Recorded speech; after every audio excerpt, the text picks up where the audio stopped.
ছাত্রলীগ বা যুবলীগ ইত্যাদি ইত্যাদি আমি বলছি না, বলতে চাচ্ছি না, তারপরেও বলছি, বা আওয়ামী লীগ, এই ধরনের যারা ডাক্তারি পাশ করেছে সাথে সাথে তারা একটা ক্লিনিক ডিরেক্টর হয়ে গেছে। এবং এরা ডিরেক্টর হওয়ার পরে একমাত্র মূল উদ্দেশ্য ছিল এদের কয়েকজনের মিলিত উদ্যোগে যে অর্থ আয় করা।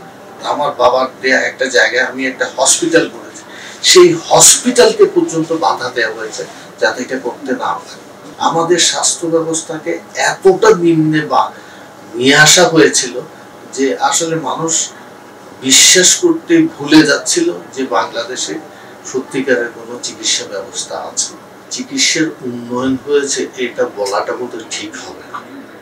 চিকিৎসা ব্যবস্থাকে যেভাবে এটাকে একটা বাণিজ্যিকরণ করা হয়েছিল গত বিগত সরকারে, ওনাদের মানুষ ছাড়া কেউ এখানে কোনো দায়িত্বশীল পদে যেতে পারেনি।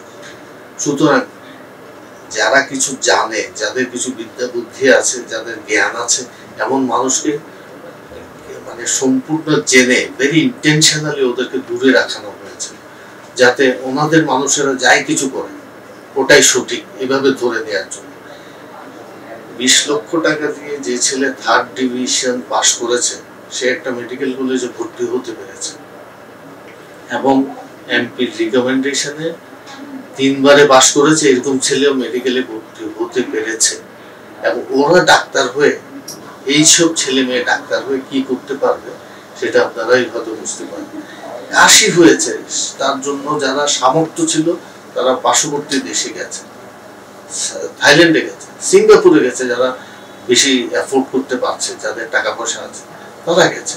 আমাদের স্বাস্থ্য ব্যবস্থাকে এতটা নিম্নে বা নিয়ে আসা হয়েছিল যে আসলে মানুষ বিশ্বাস করতে ভুলে যাচ্ছিল যে বাংলাদেশে সত্যিকারের কোনো চিকিৎসা ব্যবস্থা আছে।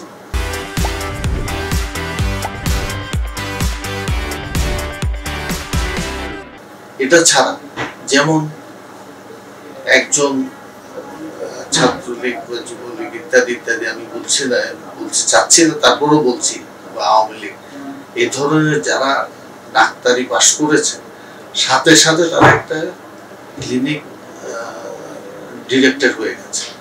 এবং এরা ডিরেক্টর হওয়ার পরে একমাত্র মূল উদ্দেশ্য ছিল এদের কয়েকজনের মিলিত উদ্যোগে যে অর্থ আয় করা। সে যেভাবেই হোক একটা মানুষকে আমি দেখেছি কোনো প্রয়োজনই নাই হসপিটালে ভর্তি হওয়ার, তাকে জোর করে ক্লিনিকে ভর্তি করা হয়েছে এবং যে ট্রিটমেন্ট দেওয়া হয়েছে সেটা মানুষটা ভাগ্য ভালো বলে মৃত্যু থেকে ফিরে এসেছে। এই ধরনের চিকিৎসা ব্যবস্থা, ভারতের চিকিৎসা, আমি পড়াশোনা করেছি ইংল্যান্ডে, আমার যে ডিগ্রি আছে সেটা বিশ্বের যে কোনো ভালো কোনো দেশের, উন্নত বিশ্বের যে কোনো চিকিৎসা ব্যবস্থার সাথে আমার সাথে তুলনা করা চলবে, এটা আমি খুব প্রাউডলি বলতে পারি। কারণ আমি যেখান থেকে পাশ করেছি সেটা বিশ্বের অন্যতম প্রধান স্থান চিকিৎসা ব্যবস্থার জন্য। এখানে এসে আমার মনে হয়েছে ওরা আমাকে এমন ভাবে ট্রিট, আমি দেশে, আমি খুব সহজে ইংল্যান্ডে থাকতে পারতাম, আমার ওখানে সব ব্যবস্থাই ছিল, কিন্তু আমি দেশে কিছু করার জন্য আমার বাংলাদেশে এসেছি। আমার গ্রামে আমি একটা হসপিটাল করেছি, আমার বাবার দেয়া একটা জায়গায় আমি একটা হসপিটাল করেছি, সেই হসপিটালকে পর্যন্ত বাধা দেওয়া হয়েছে যাতে এটা করতে না পারে, যেহেতু আমি